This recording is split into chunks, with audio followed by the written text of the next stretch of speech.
Movie के starting में हम एक लड़की को देखते हैं जो समुद्र में तैर रहा होता है। वो बहुत डरा हुआ होता है और वो जिस जहाज में था वो तबाह हो चुका है एक सी मॉन्स्टर की वजह से। अब इसके बाद हम नेक्स्ट सीन में एक ऑर्फनेज को देखते हैं जहाँ एक लड़की जिसका नाम मेजी होता है ये सारे बच्चों को कैप्टन क्रो की कहानियाँ सुना रही होती है और वो सी मॉन्स्टर का शिकार करता है और सभी बच्चे बड़े आराम से कहानी सुन रहे होते हैं। लेकिन तभी वहाँ पर उनकी केयर टेकर आ जाती है जो उन्हें जल्दी से सो जाने के लिए बोलती है। लेकिन मेजी उन सभी बच्चों की मदद से ऊपर की खिड़की से वहाँ से भाग जाती है। अब हम कैप्टन क्रो और बहुत सारे हंटर्स के जहाज को देखते हैं जिसका नाम इनएविटेबल है। इस जहाज में हम एक शिकारी जैकब को देखते हैं और इन सभी को इनके जहाज के सामने एक सी मॉन्स्टर दिखता है और वही इन्हें एक और हंटर का जहाज भी दिखता है जिस जहाज में सी मॉन्स्टर ने हमला कर दिया था। जैकब कैप्टन क्रो से कहता है कि हमें उन शिकारियों की मदद करनी चाहिए लेकिन कैप्टन क्रो कहता है कि हमें आगे बढ़ना चाहिए। लेकिन जैकब कैप्टन क्रो को समझाता है कि हम सब शिकारी एक हैं और हमें उनकी मदद करनी चाहिए। जिसके बाद ये अपने जहाज को उनके तरफ घुमा लेते हैं और उन्हें एक ग्रीन कलर का सी मॉन्स्टर दिखता है और ये सब उस सी मॉन्स्टर पर हमला करते हैं। लेकिन ये सी मॉन्स्टर उन हंटर से डरता नहीं है, उन शिकारियों के जहाज पे हमला करता है और सारे हंटर्स उस सी मॉन्स्टर से लड़ रहे होते हैं और तभी जैकब पानी में गिर जाता है और वो सी मॉन्स्टर जैकब के पीछे पड़ जाता है। लेकिन जैकब हिम्मत दिखाकर उस मॉन्स्टर के ऊपर चढ़ जाता है लेकिन वो मॉन्स्टर जैकब को फिर से पानी में गिरा देता है और मौका देकर कैप्टन क्रो उस मॉन्स्टर के पेट पे अपनी भाले से वार करता है और उसे मार देता है। फिर देखते हैं कि कैप्टन उस मॉन्स्टर के सींग को काट लेता है लेकिन वो मॉन्स्टर अभी तक मरा नहीं है। वो मॉन्स्टर कैप्टन क्रो को समुद्र के अंदर खींच लेता है। फिर अगले सीन में हम कैप्टन को देखते हैं जिसे होश आता है उसी के जहाज में और वो उन सभी शिकारियों को बोलता है कि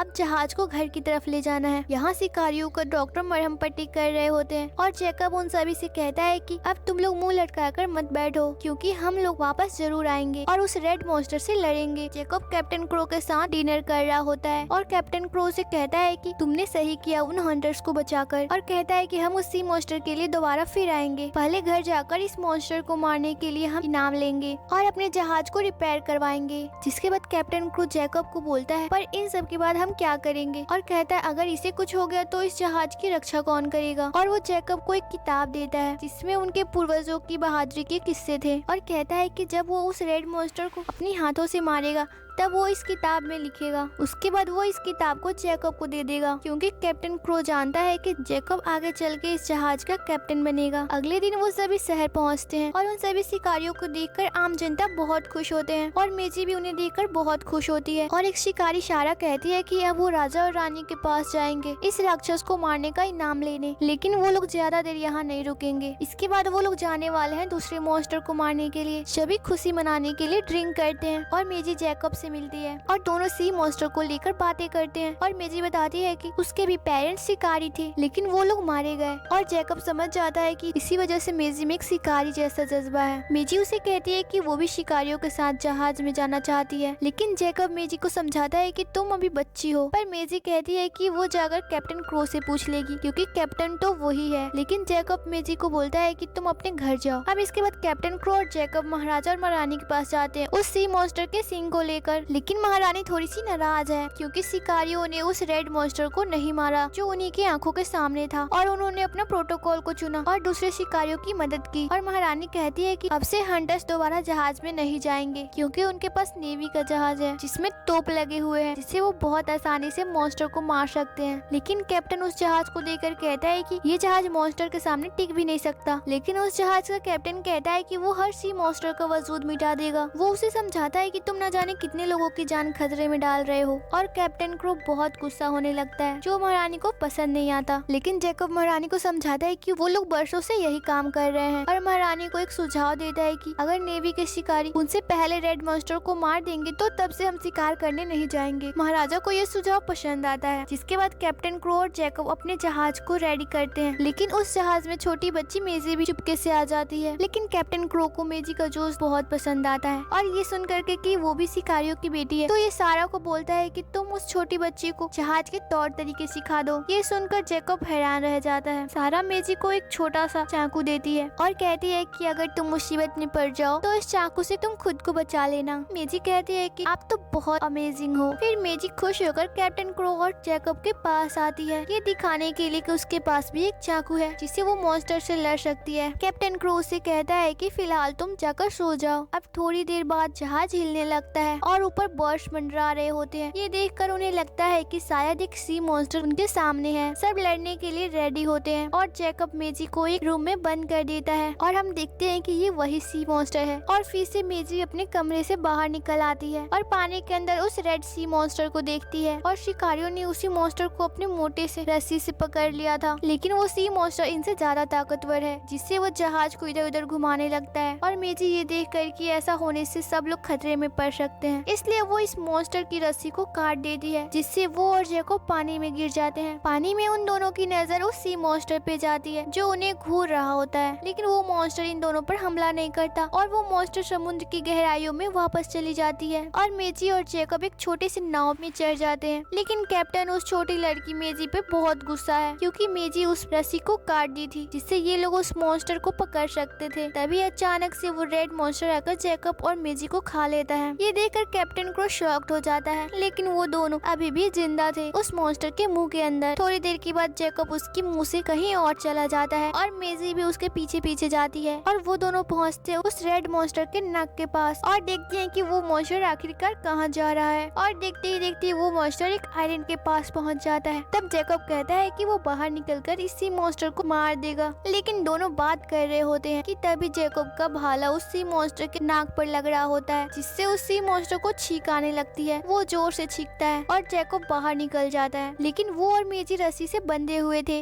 जिस वजह से जैकब लटक जाता है, क्योंकि मेजी अभी भी उसके नाक के अंदर फंसी हुई थी। वो मेजी को अपने दांतों के बीच में फंसा लेती है, लेकिन वो उसे खाती नहीं है, जिसके बाद वो मॉन्स्टर मेजी को भी बाहर निकाल देती है। अब ये मौका देखकर जैकब उस मॉन्स्टर को मारने जाता है। वो अपने भाले के पास जाता है, लेकिन ये देखकर मॉन्स्टर समुद्र के पानी को उसके तरफ फेंकती है, जिससे वो बहकर पीछे चला जाता है, लेकिन फिर भी वो उसे मारी नहीं। इसके बाद रेड मॉन्स्टर उस आइलैंड के अंदर चली जाती है और जैकब और मेजी झगड़ने लगते हैं और एक दूसरे को इसका जिम्मेदार ठहराते हैं। और रात काटने के लिए ये दोनों एक जगह रुकते हैं और मेजी जैकब से पूछती है कि उसने सुना है कि पहले ये मॉन्स्टर तट तक आ जाते थे और कोई भी जगह सेफ नहीं थी। इस पर जैकब कहता है कि उसने भी ऐसा ही सुना है। अब मेजी को लगने लगता है कि शायद ये मॉन्स्टर इतने भी बुरे नहीं हैं, क्योंकि वैसे भी इन मॉन्स्टर के पीछे हम ही गए थे और हमें इन्हें अकेला छोड़ देना चाहिए। इस पर जैकब कहता है कि अगर हम उन्हें नहीं मारेंगे तो वो हमें मार देंगे, और याद करो इन्हीं मॉन्स्टर ने तुम्हारे पेरेंट्स को मारा था। लेकिन मेजी को कुछ ठीक नहीं लग रहा था और वो उस रेड मॉन्स्टर का नाम रेड रख देती है और कहती है कि रेड हमें मारना नहीं चाहती थी। इसके बाद दोनों बहस करने लगते हैं और जैकब वहाँ से चला जाता है। अब इनएविटेबल जहाज को देखते हैं और कैप्टन जैकब की मौत का बदला लेना चाहता था, लेकिन सारा उन्हें बताती है उन्हें जल्दी से बंदरगाह जाना होगा, क्योंकि इनके जहाज में छेद हो गया है और पानी भरता ही जा रहा है। लेकिन कैप्टन क्रो बदला लेना चाहता था, वो कहीं और नहीं जाना चाहता। अब अगली सुबह मेजी नींद से उठती है और देखती है कि एक अजीब सा जानवर उसके खाने को चुरा रहा था। वो उस जानवर के पीछे जाती है और उसे खाना देती है, लेकिन वो जानवर मेजी को देखकर भागने लगता है। लेकिन थोड़ी देर में वो जानवर समझ जाता है कि मेजी उसे चोट नहीं पहुंचाना चाहती और वो उसके हाथ से खाना ले लेता है और मेजी उसे उठा लेती है, क्योंकि वो जानवर उसे बहुत क्यूट लगता है। लेकिन अचानक से मेजी का पैर एक अंडे पर पड़ जाता है और देखते हैं कि वहाँ बहुत सारे अंडे हैं। तभी वहाँ मेजी को बचाने के लिए जैकब आता है और मेजी उसे कहती है कि उसे हमेशा एक पालतू जानवर चाहिए था। जैकब कहता है ये कोई पालतू जानवर नहीं है और कहता है तब तो तुमने इसका नाम ब्लू रख दिया होगा। जैकब उस जानवर को लेकर जंगल में दूर फेंक देता है और मेजी को लेकर वहाँ से निकलने वाला होता है, लेकिन तभी सारे अंडे टूटने लगते हैं और अंडों से येलो कलर के बहुत सारे छोटे छोटे मॉन्स्टर निकलते हैं, जो उन दोनों को ही अपनी फैमिली समझने लगते हैं। लेकिन उनके सामने एक बहुत बड़ा सा येलो मॉन्स्टर आती है, जो उन बच्चों की माँ होती है। ये देखकर मेजी और जैकब वहाँ से भागने लगते हैं। वो मॉन्स्टर उनके पीछे ही आ रही होती है। तभी मेजी देखती है कि जैकब के पीठ पर एक छोटा सा बच्चा अभी भी बैठा हुआ है। मेजी उस बच्चे को लेकर उसकी माँ की तरफ फेंक देती है, जिसके बाद वो मॉन्स्टर शांत हो जाती है। जैकब एक नक्शा दिखाता है और यहाँ से निकलने का प्लान बनाता है, लेकिन तभी उसके सामने एक बहुत बड़ा मॉन्स्टर आता है, जो कि एक केकड़ा जैसा दिखता है। वो उन लोगों को खाने लगता है, लेकिन तभी वहाँ रेड आ जाती है और उस केकड़े से लड़ने लगती है और जैकब और मेजी को बचाती है। और ये देखकर मेजी को समझ आता है कि सारे मॉन्स्टर बुरे नहीं होते, कुछ अच्छे भी होते हैं। अब मेजी रेड को समझा रही होती है कि उन्हें आगे की तरफ जाना है, लेकिन रेड रेड उसकी बात नहीं समझती और पानी के अंदर चली जाती है। जैकब कहता है कि लगता है उसे तुम्हारी बात समझ नहीं आई और कहता है कि तुम मेरी मदद करो। लेकिन तभी रेड बाहर आती है और उन्हें उनके नाव के साथ अपने सिर पर ऊपर उठा लेती है और आगे बढ़ने लगती है। इसे देखकर मेजी बहुत खुश हो जाती है। ये देखकर जैकब थोड़ा हैरान तो जरूर है। अब ये देखकर कि रेड सीधे ही चली जा रही है तो जैकब रस्सी के सहारे उसकी आंख के सामने आ जाता है और उसे कहता है कि थोड़ा सा दाएं की तरफ मुड़ना है। लेकिन रेड जैकब की बात नहीं समझ पाती। फिर दूसरी आंख के पास मेजी आती है और उसे इशारे में समझाती है कि उन्हें दाएं जाना है और रेड मेजी की बात समझ जाती है